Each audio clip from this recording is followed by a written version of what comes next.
Mesdames et messieurs, bonsoir. Soyez les bienvenus sur ITV. Votre télévision reçoit ce soir, dans le cadre de cet entretien spécial, la représentante spéciale du secrétaire général des Nations Unies chargée de la question de la violence contre les enfants. Bonsoir, Dr Najat Malla Mdjib. Bonsoir. Vous êtes au Sénégal dans le cadre d'une visite qui tire à sa fin. Quel bilan tirez-vous? Je suis en effet depuis 8 jours maintenant. Je repars ce soir. J'ai encore des meetings après cet entretien. Il est difficile de dresser un bilan, mais je peux vous donner un aperçu, donc, parce que c'est pas en 8 jours, on ne se déclare pas expert d'un pays en 8 jours. Mais en ce qui concerne la violence à l'égard des enfants et la prévention de toutes les formes de violence, exploitation, traite, mariage précoce, mutilation, exploitation des enfants dans les rues, etc. La problématique, malgré de nombreux efforts, malgré de nombreuses actions, malgré de nombreuses politiques, elle est visible. Je pense que vous n'avez même pas besoin que je sois là, donc elle est visible. Et ça interpelle sur qu'est-ce qu'il faut faire et qu'est-ce qu'il faut faire de manière différente. Et c'est là mon débat. Toute ma visite, elle est sur ce volet-là. Qu'est-ce qu'on fait de manière concrète pour que ces enfants-là soient dûment protégés, soient dûment, réellement vivant dans une société où ils se sentent à l'aise et bien dans leur peau. Et ça, c'est vraiment le point sur lequel c'est mon bilan.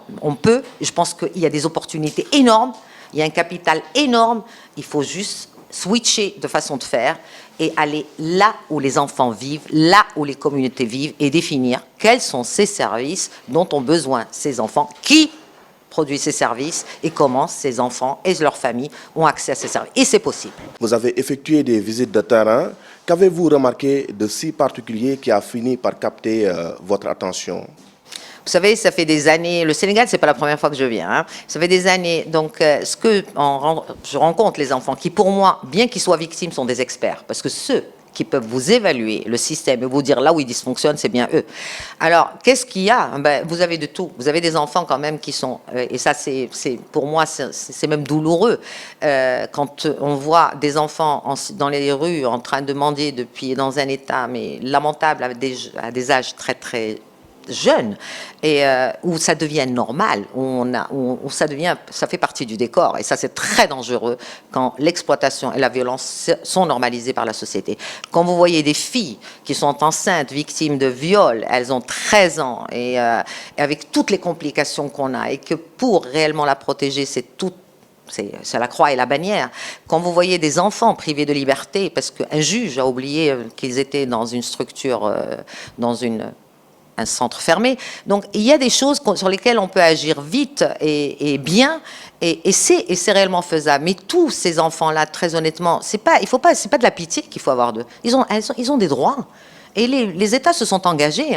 Et donc là, réellement, c'est un engagement et il faut le faire. Et c'est possible de le faire. Et vous avez tous les atouts dans ce pays pour le faire. Donc il faut juste appuyer sur le petit bouton qui enclenche le déclic. Je vais abonder dans le même sens. Est-ce que l'État du Sénégal fait des efforts conséquents pour retirer les enfants de la rue? Je pense que, vous savez, j'ai travaillé beaucoup dans ma vie sur les enfants en situation de rue. Parce que d'abord, j'aime pas le mot les enfants de la rue, les enfants n'appartiennent pas à la rue. C'est des enfants en situation. Donc c'est une situation qui peut évoluer. En situation de vulnérabilité. Ou en situation de rue, ils sont dans la rue. Mais c'est une situation, donc elle est limitée dans le temps.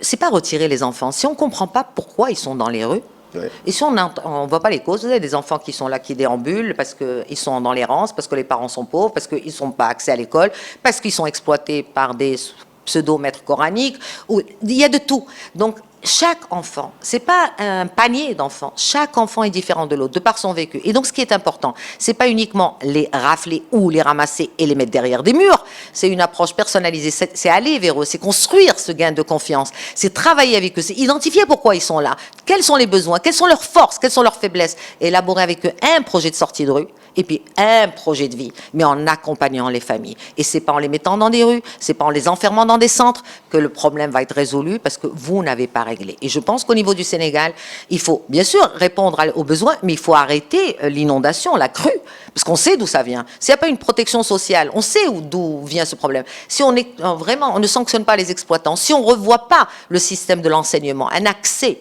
à une école publique de qualité ou à une école coranique de qualité ou au nom d'une religion, on ne peut pas se permettre d'exploiter. Ce n'est pas de l'islam, ça. C'est pas l'islam dans lequel j'ai été élevé. Vous l'avez dit, dans les rues de Dakar, dans les axes principaux, on voit des enfants avec des vêtements en lambeaux en train de rechercher de la pitance pour des marabouts, des adultes qu'ils vont nourrir, qu'ils vont entretenir. Ces derniers les utilisent prétextant la religion. Que fait votre organisme dans ce sens? Moi, je suis la représentante spéciale et j'ai un mandat d'advocacy, de plaidoyer, un mandat indépendant. Donc, pour moi, ce qui est important, c'est d'abord, je veux juste rectifier une chose. C'est que il faut faire très attention à généraliser au niveau du Sénégal tous les maîtres coraniques. C'est pas le même panier. Et j'en ai rencontré. Vous avez de tout. Faire très attention. Il y en a des responsables, mais il y en a aussi des irresponsables. Il y a les deux. Ouais. Et donc, c'est juste éviter tous ces amalgames. Et je pense que ça, c'est capital. Et j'ai rencontré des religieux avec un background de défense des droits de l'enfant hors pair. Et donc là, je tiens à leur rendre hommage. Mais aussi, vous avez un système qui exploite. Qu'est-ce qu'il faut faire? Et qu'est-ce que fait mon mandat? Nous, on est là pour voir comment on mobilise tous les acteurs, comment on pousse l'État à le prendre en charge et à le mettre au niveau de l'agenda au plus haut niveau possible. Parce que ce n'est pas que le ministère du Développement de la Femme, de la Famille ou de la Protection qui peut régler ce problème. C'est tous les secteurs et c'est tous les ministères. Et c'est le niveau décentralisé. Donc c'est au plus haut niveau de l'État. C'est avec une coordination ministérielle. C'est un Premier ministre. C'est un investissement. On investit. Je vous rappelle, moi, je suis vraiment enragée. Je suis désolée, même si je suis fatiguée après une semaine. Vous avez un capital humain de feu de Dieu. Et on ne peut pas investir sur le capital humain en les laissant de côté, quoi. Il y a quelque chose qui va pas. Vous insistez beaucoup sur l'investissement. C'est l'investissement. Dans ce capital humain, vous avez eu à rencontrer beaucoup d'autorités de ce pays, mais également d'éminents acteurs de la société civile. Leur avez-vous fait part de cela? Oui, bien entendu. Écoutez, je suis comme je suis. Non, parce que je pense qu'il faut faire très attention au social dans des pays comme les nôtres et dans beaucoup de pays en développement, c'est de voir le social comme un acte de charité. Vous ne pouvez pas faire de développement économique sans développement social. Et on parle beaucoup de capital humain, il ne faut pas que ce soit un slogan. Le capital humain, c'est l'humain. Et l'humain, il commence dès la naissance, dès zéro. Et c'est sur tout son cycle de vie. Si vous voulez que le pays évolue, vous ne pouvez pas laisser des personnes non éduquées, des personnes de côté, des personnes exclues. Et vous pouvez pas. Combien de vitesses vous allez avoir? J'ai discuté avec des enfants et je me permets, puisque j'ai la parole, de porter leur voix, si vous permettez. Le point 1, et c'est le dernier point, j'ai vu une jeune fille, là, c'était celle qui, en me disant tout simplement, on est, de par notre naissance, parce qu'on est pauvre, parce qu'on est fille, parce qu'on est dans un patelin où il n'y a pas de service, parce qu'il n'y a pas accès à l'école, on est déjà dans le parallèle, et qu'ils se retrouvent, ces enfants, parce qu'ils n'ont pas eu d'état civil, parce qu'ils n'ont pas accès à l'éducation, parce qu'ils sont pauvres, parce que les parents préfèrent qu'ils travaillent et subviennent à leurs besoins.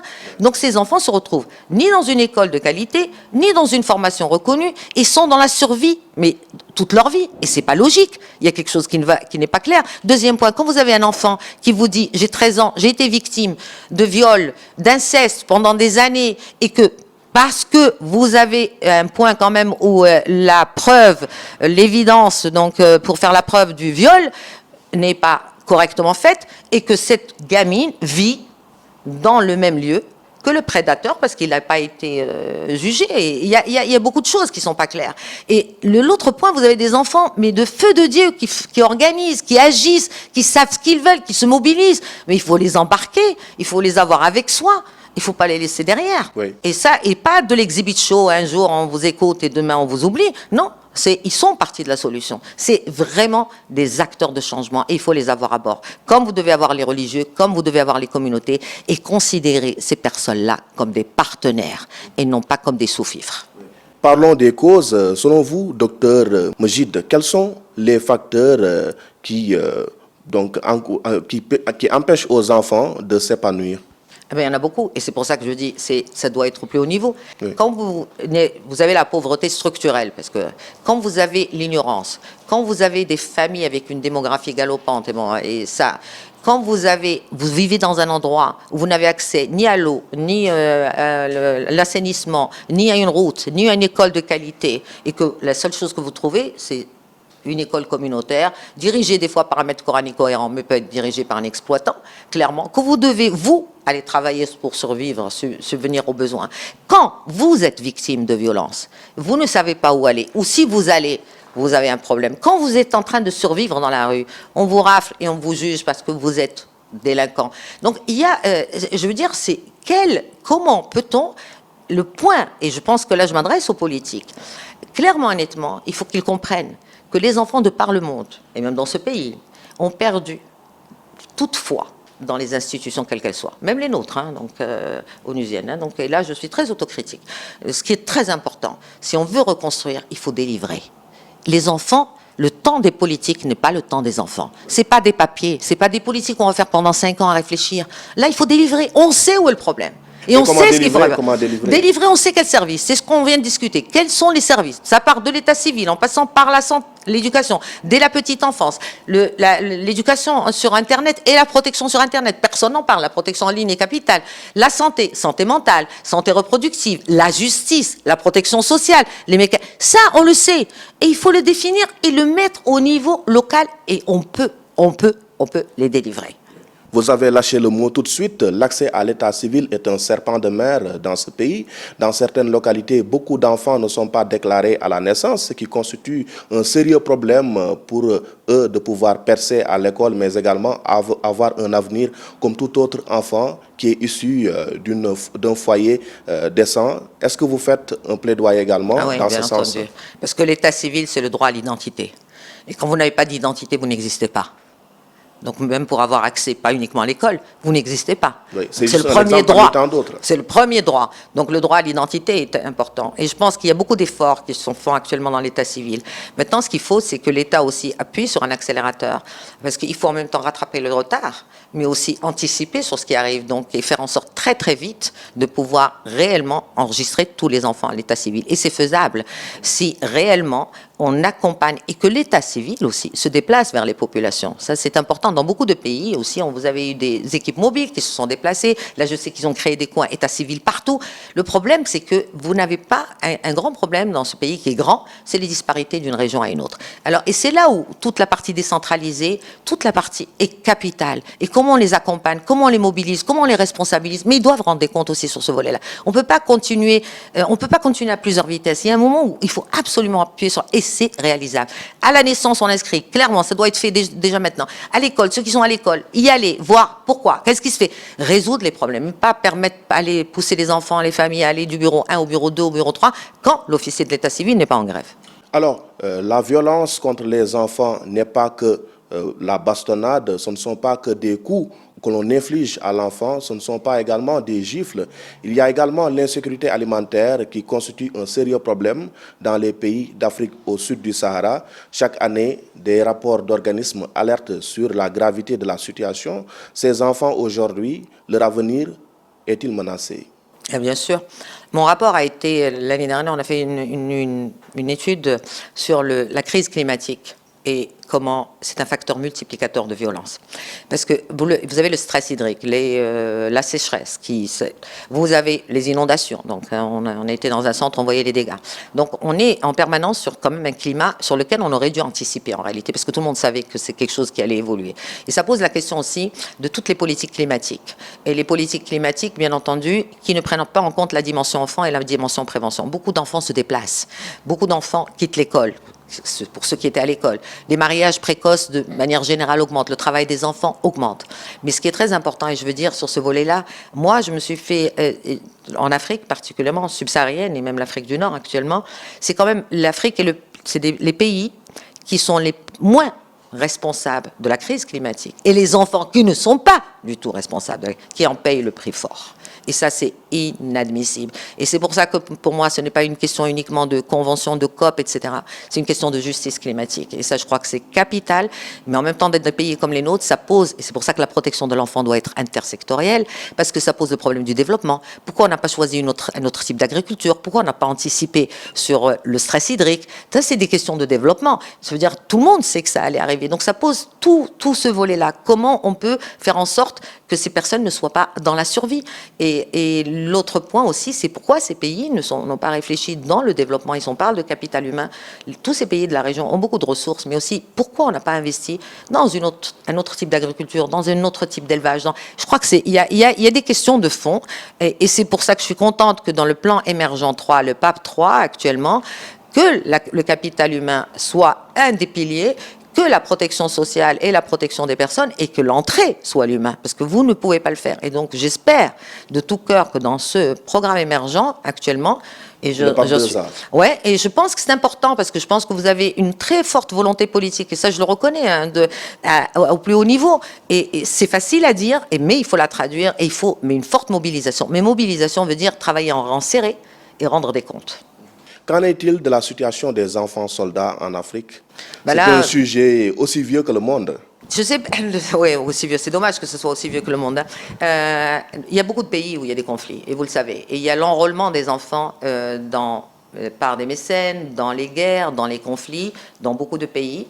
C'est ma collègue, il y a un autre mandat dédié, SRJ dédié sur les enfants dans les conflits armés. Mais je travaille aussi en étroite collaboration avec elle. Qu'en est-il? C'est une enfance volée, parce qu'ils sont affectés ils sont enrôlés, oui, parce qu'il y a encore, on se retrouve l'absence d'alternative. Il ne faut pas oublier ces causes dont on parle maintenant, pauvreté, exclusion, non-accès à l'école, etc., etc.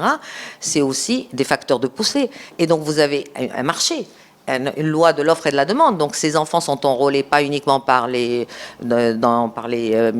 mercenaires, mais aussi par des groupes criminels, des groupes radicalisés. Donc, et ils viennent de plusieurs pays parce qu'il y a cette mobilité. Donc, si on ne traite pas, même la traite des enfants, qui fait partie de la dimension protection, en travaillant sur les facteurs de vulnérabilité, en renforçant la protection et en ayant une poursuite hard de tous les criminels qui exploitent les enfants, sans oublier que vous avez de plus en plus d'enrôlement en ligne. Oui.